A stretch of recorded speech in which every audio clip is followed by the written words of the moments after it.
Hey y'all, welcome back to Two Fat Girls. It's me, Mandy. I just wanted to do a really quick tag. I'm actually getting ready to go walking with my friend Stephanie, but my friend Gemma from Gemma's Journal tagged me. It's called a beauty scenario tag, and there are 8 questions, which luckily I went ahead and I watched her video, but I also read through the questions because I watched her video like quite a few days ago to refresh my memory. Otherwise, this video would have sucked if I would have just read these questions and started going. So, let's just get to it. And sorry, this angle is different, but like my back is hurting, so if I sit back here, I can lean against my bed. So, okay. Number 1, you have to get rid of all your foundations and you can only keep one high-end and one drugstore. Which do you keep? That's actually kind of hard, not because I have to choose between high-end and drugstore because I don't wear high-end foundation, but there are a couple of drugstore foundations that I really like. So what I've decided is I'm just going to show you the drugstore foundation I've been using, because if I was like in a bind and I had to like grab it immediately. Does it say you have to grab it immediately? Oh well, it says you can only keep one. I would use the one that I have been using at that time. So my drugstore one I would keep. It is this CoverGirl Advanced Radiance. Like that. Not that, y'all can see very good because my camera sucks. But that's what I keep. That's what I've been using. I got it at the salvage store for $1.75. I don't know how much it is in drugstore. But I was also, before I bought that one, I had been using the Revlon Photo Finish. I really like that one too. As far as like a high-end foundation, I would not take a high-end foundation. One, because I've never used one. I don't own any. But I will tell you what I do spend a lot of money on are my primers, like my face primers. So I think what I would probably steal or bring with me high end is David Bowie's face is scrunched. I've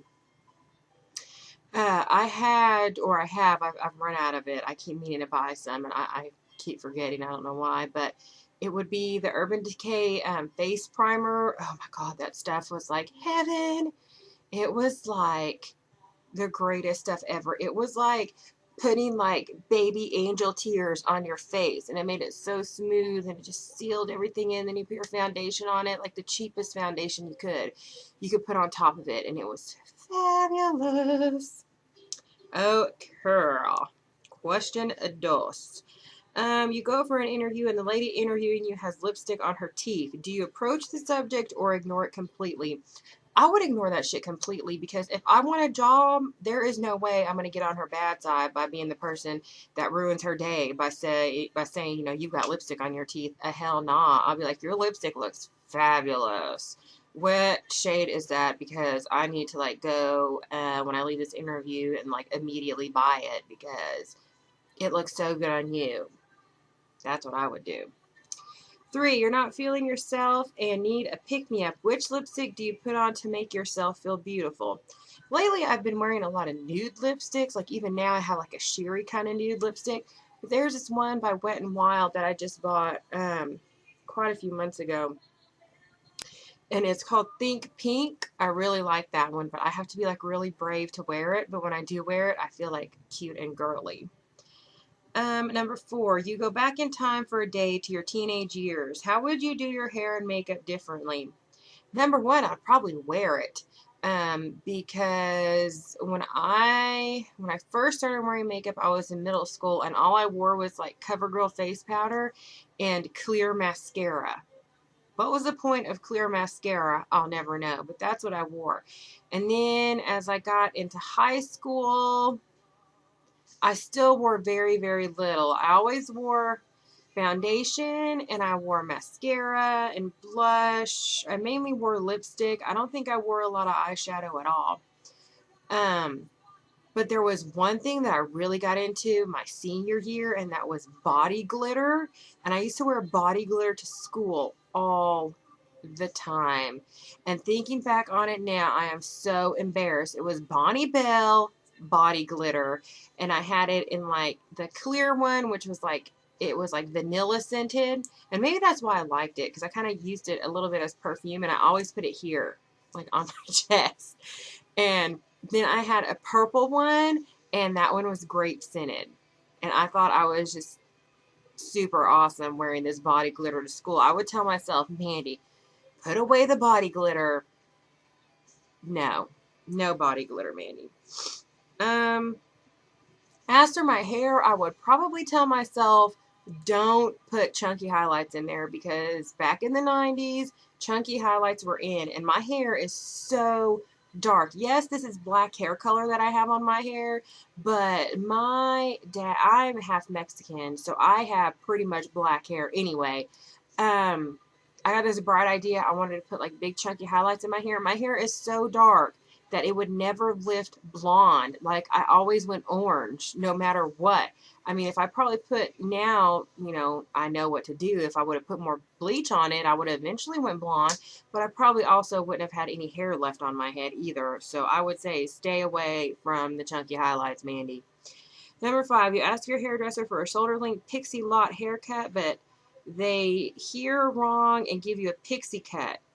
Do you A, smile, say thank you, leave, and call your mom hysterical? B, cry in the chair and things get awkward? Or C, complain to the manager and demand a refund? Well, number 1, I would be, well, I say that now. I'm really good at explaining what I want because I am a hairdresser. But one time I did get a really, really horrible haircut, and like the lady pretty much gave me a pixie cut. Like, it was practically up off my ears, and I was wearing it spiked in the back at the time, and she cut it so short that by the time I put my product in there, you could see my flippin' scalp.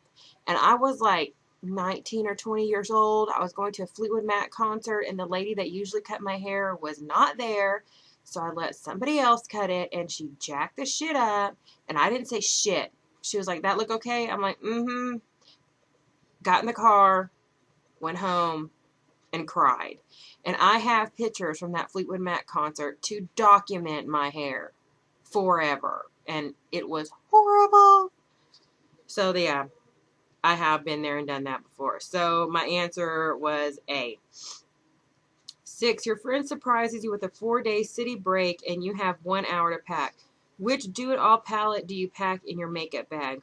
This one is super easy because I have a palette that I got when I was in cosmetology school, and it still has makeup in it, but I actually use it mainly to store like my brushes, and I even have eyeshadow in there. I have primers in there. It's got the blush that's in it is what I still use. Some of the brown eyeshadows that are in it I still use. So I mean, I could just throw that one palette in there, and I've got mascara, I've got everything in there. Number 7, your house has been robbed. Don't worry, everyone is safe, but your beauty stash has been raided. What's the product you really hope is safe? I would have to say my primers. So I'm going to pick 2. My primers are my Urban Decay one that I was telling you about. Right now I'm using a different one. It's called Baby something, just because I bought it like last minute because I've been out for a little while and I've been wearing foundation without a primer, and I notice a huge difference.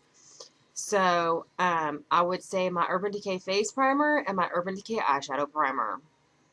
I would hope those aren't gone because number 1, they're super expensive, and number 2, even though they're super expensive, they are super fab. They do exactly what they're supposed to do, and I just don't know that I could do my makeup without them anymore. I really don't. I've tried, like, when I'm not, when I don't go to work or I'm not going out anywhere really fancy, I don't use my fancy Urban Decay primers, but I just use, like, I have a couple other primers, especially eyeshadow ones that I use, and I can tell, like, a big difference when I don't use them. Last question, number 8. Your friend borrows your makeup and returns it in awful condition. Do you, A, just pretend you haven't noticed, B, ask them to repurchase it, or C, secretly do the same to something of theirs? No, I wouldn't do that.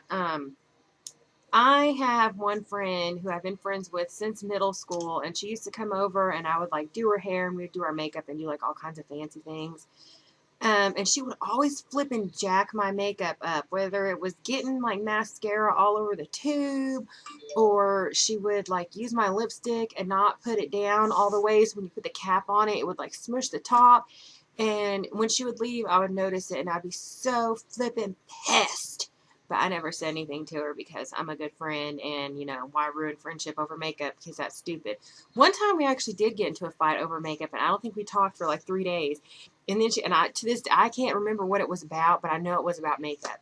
And she called me and apologized, and she's like, "Oh, I don't like not being your friend." And I'm like, "I'm sorry." And I was like, "I really don't remember what we were fighting over." And she couldn't remember either, but I know it was about makeup. So friendships can be broken up over makeup, so don't let it happen.